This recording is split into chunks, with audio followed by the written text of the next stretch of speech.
वैशाख मास के शुक्ल पक्ष की सप्तमी तिथि 3 मई को भगवान शंकर की जटाओं से मां गंगा ने पृथ्वी की ओर अपनी यात्रा आरंभ की थी। ऐसी मान्यता है कि गंगा सप्तमी के दिन गंगा स्नान करने से मनुष्यों को उसके हर तरह के पापों से मुक्ति मिल जाती है। गंगा सप्तमी के दिन गंगा शिव की जटाओं से निकली थी और गंगा दशहरा के दिन गंगा का पृथ्वी पर अवतरण हुआ था। विष्णु आदि पुराणों के अनुसार गंगा को भगवान विष्णु के बाएं पैर के अंगूठे के नख से प्रवाहित होना बताया गया है। गंगा के जन्म के संबंध में पुराणों में अनेक कथाएं हैं। एक मान्यतानुसार भगवान विष्णु के वामन रूप में राक्षस बलि के प्रभुत्व से मुक्ति दिलाने के बाद ब्रह्मा जी ने विष्णु जी के चरण धोए और उस जल को अपने कमंडल में भर लिया। इस जल से गंगा का जन्म हुआ। एक अन्य कथानुसार भगवान शिव ने संगीत के दुरुपयोग से पीड़ित राग रागिनियों का उद्धार करने के लिए ब्रह्मा, विष्णु और नारद के सम्मुख गान गाया, जिसे सुनकर भगवान विष्णु के शरीर से पसीना निकलने लगा और ब्रह्मा जी ने उसे अपने कमंडल में भर लिया और इसी से गंगा का जन्म हुआ। कुछ अन्य पुराणों में वर्णित कथाओं के अनुसार भगवान शंकर ने अपनी जटा से गंगा को 7 धाराओं में परिवर्तित किया था।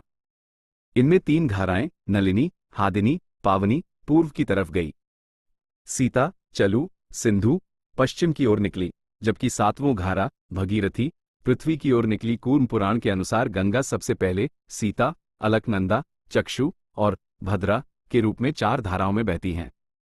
पुराणों के अनुसार स्वर्ग में गंगा मंदाकिनी के रूप में, पृथ्वी पर गंगा के रूप में और पाताल में भोगवती या वैतरणी के रूप प्रवाहित हो रही हैं।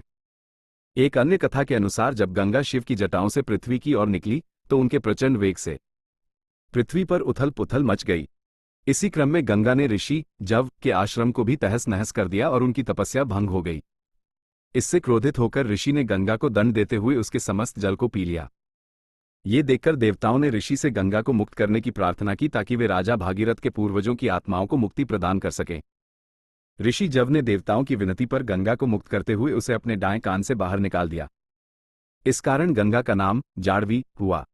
इस घटना के बाद से गंगा को ऋषि जड़ की पुत्री भी कहा जाने लगा।